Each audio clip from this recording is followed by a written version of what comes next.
जिस दिन आप ये समझ जाओगे कि मेरे जो वर्ड्स हैं उनमें बहुत ज्यादा पावर है, पहला फिल्टर करना शुरू कर देंगे कि हम क्या बोल रहे हैं। तो सबसे पहला जो मैं कई बार रिपीट किया है, मैं उसको रिपीट करता हूँ। पहला, आज के बाद वो नहीं बोलना है जो नहीं चाहते हैं। पहला सबसे इंपॉर्टेंट रूल, वो नहीं बोलना है जो नहीं चाहते हैं, कभी भी नहीं बोलना है। क्योंकि अगर आप वही बोल रहे हो जो नहीं चाहिए, क्योंकि यूनिवर्स को नहीं सुनाई देता कि नहीं क्या होता है, नो क्या होता है, नहीं सुनाई देता ना हमको, तो आप वही मैनिफेस्ट कंसिस्टेंटली करते रहोगे जो आप नहीं चाह रहे हो।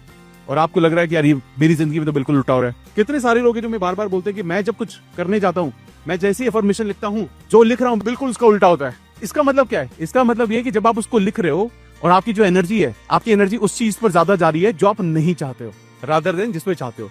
जैसे बहुत सारे लोग ये बोलते हैं कि अफर्मेशन लिखते हैं, थैंक यू गॉड मेरा 50 लाख रुपए का लोन पूरा हो गया। अब आपने अफर्मेशन डाली लोन के लिए, अब नाउ लोन विल इंक्रीज। आप समझ लो, थैंक यू गॉड मेरा कॉन्स्टिपेशन में आराम हो गया। आप समझिए कॉन्स्टिपेशन, तो आप समझिए कि बोल्ड वर्ड कौन से हैं, थैंक यू गॉड। ऐसे ऐसे बहुत सारी चीजें करते जा रहे हैं हम लोग, और हमें क्या लग रहा है मैं तो सही कर रहा था यार, ऐसे ही बताया गया है, ऐसे ही बताते हैं सब लोग। And I am telling you, just by not understanding how to manifest, ये गड़बड़ होती है और हमारे जीवन में कुछ अपोजिट चीजें आने लगती है और हमें लगता है यार ये मेरे लिए काम क्यों नहीं कर रहा।